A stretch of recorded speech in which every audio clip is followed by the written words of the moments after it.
नमस्कार दोस्तों, स्वागत है आपका अपने चैनल एस्ट्रोनॉमी एशियाज पर। दोस्तों आज की वीडियो में देने जा रहे संपादकीय 460 शब्दों की डिक्टेशन हम लेने वाले से हम दो अलग स्पीड में लेंगे। पहली बार 90 की स्पीड में, दूसरी बार 100 की स्पीड में। अगर आपको इस डिक्टेशन की पीडीएफ की जरूरत है तो हमारे टेलीग्राम ग्रुप में ज्वाइन कर सकते। ग्रुप का लिंक इसी वीडियो के ठीक नीचे डिस्क्रिप्शन बॉक्स में आपको मिल जाएगा।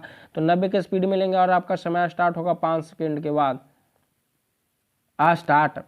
हल्द्वानी के बाद उत्तराखंड का जोशी मठ शहर अप्रिय कारणों से देश का ध्यान अपनी ओर खींच रहा है। चीन की सीमा से लगे चमोली जिले का जोशी मठ किस तरह गंभीर खतरे का सामना कर रहा है, इसका पता इससे चलता है कि भूमि के धंसने और उसके चलते घरों के दरकने के कारण लोगों को अन्यत्र रहने के लिए विवश होना पड़ रहा है। चूंकि घरों में दरारें पड़ने का सिलसिला तेज होता जा रहा है, इसलिए करीब 25,000 की आबादी वाले जोशी मठ के निवासियों की चिंता और दहशत बढ़ती जा रही है।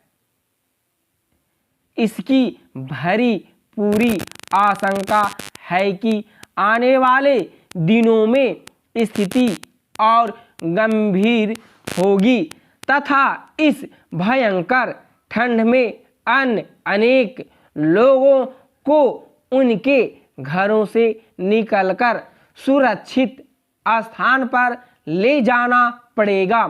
अच्छा होता कि शासन प्रशासन तभी चेतता जब घरों में दरारें पड़ने का सिलसिला प्रारंभ ही हुआ था। दुर्भाग्य से ऐसा नहीं हुआ। वह तब चेता जब डरे सहमे लोग जोशी मठ को बचाने की गुहार लगाते हुए सड़कों पर उतरने के लिए विवश हुए। नाजुक भूगर्भीय क्षेत्र में बसा जोशी मठ जिस आसन खतरे का सामना कर रहा है, उसका एक कारण उन चेतावनियों की अनदेखी भी है जो बहुत पहले दी गई थी।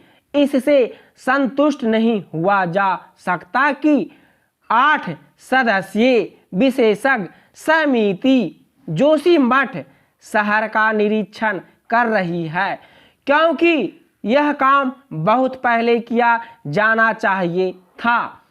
इस देरी के दुष्परिणाम भुगतने पड़ सकते हैं।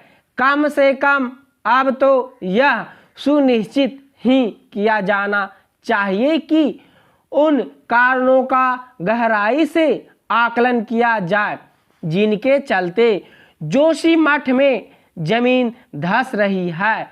इस पहलू पर विशेष ध्यान दिया जाना चाहिए कि कहीं जमीन धंसने का कारण विकास परियोजनाएं और अनियोजित निर्माण तो नहीं है। यह अच्छा हुआ कि राज्य सरकार ने सभी निर्माण कार्यों पर रोक लगा दी, लेकिन यह ध्यान रहे कि पर्वतीय क्षेत्र भी विकास की मांग करते हैं।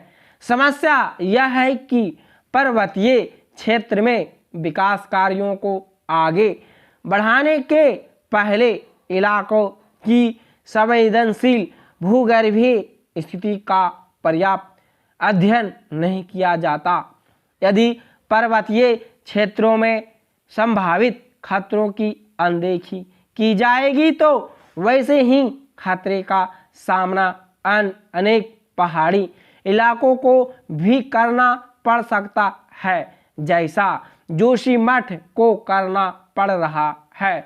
जो भी हो, फिलहाल प्रभावितों को राहत देने के अतिरिक्त बिजली परियोजनाओं के साथ साथ चार धाम परियोजना के भी भूगर्भीय प्रभाव का विस्तार से अध्ययन किया जाना समय की मांग है।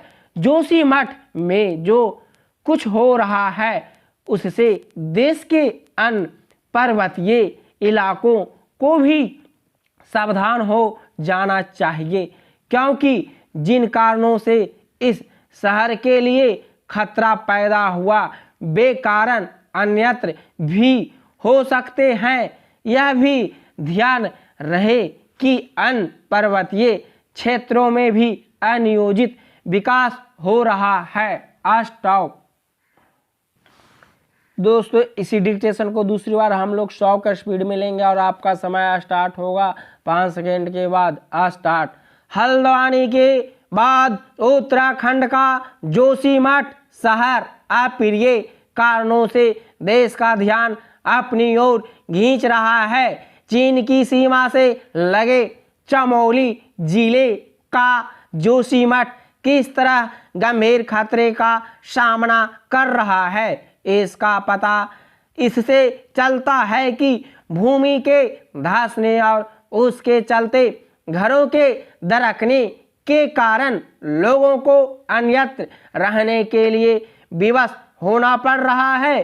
चूंकि घरों में दरारें पड़ने का सिलसिला तेज होता जा रहा है, इसलिए करीब 25,000 की आबादी वाले जोशीमठ के निवासियों की चिंता और दहशत बढ़ती जा रही है। इसकी पूरी आशंका है कि आने वाले दिनों में स्थिति और गंभीर होगी तथा इस भयंकर ठंड में अनेक लोगों को उनके घरों से निकालकर सुरक्षित स्थान पर ले जाना पड़ेगा। अच्छा होता कि शासन प्रशासन तभी चेतता जब घरों में दरारें पड़ने का सिलसिला प्रारंभ ही हुआ था। दुर्भाग्य से ऐसा नहीं हुआ। वह तब चेता जब डरे सहमे लोग जोशीमठ को बचाने की गुहार लगाते हुए सड़कों पर उतरने के लिए विवश हुए। नाजुक भूगर्भीय क्षेत्र में बसा जोशीमठ जिस आसन खतरे का सामना कर रहा है उसका एक कारण उन चेतावनियों की अनदेखी भी है जो बहुत पहले दी गई थी। इससे संतुष्ट नहीं हुआ जा सकता कि 8 सदस्यीय विशेषज्ञ समिति जोशीमठ शहर का निरीक्षण कर रही है, क्योंकि यह काम बहुत पहले किया जाना चाहिए था। इसी देरी के दुष्परिणाम भुगतने पड़ सकते हैं। कम से कम अब तो यह सुनिश्चित ही किया जाना चाहिए कि उन कारणों का गहराई से आकलन किया जाए जिनके चलते जोशीमठ में जमीन धंस रही है। इस पहलू पर विशेष ध्यान दिया जाना चाहिए कि कहीं जमीन धंसने का कारण विकास परियोजनाएं और अनियोजित निर्माण तो नहीं है। यह अच्छा हुआ कि राज्य सरकार ने सभी निर्माण कार्यों पर रोक लगा दी, लेकिन यह ध्यान रहे कि पर्वतीय क्षेत्र भी विकास की मांग करते हैं। समस्या यह है कि पर्वतीय क्षेत्र में विकास कार्यों को आगे बढ़ाने के पहले इलाके की संवेदनशील भूगर्भीय स्थिति का पर्याप्त अध्ययन नहीं किया जाता।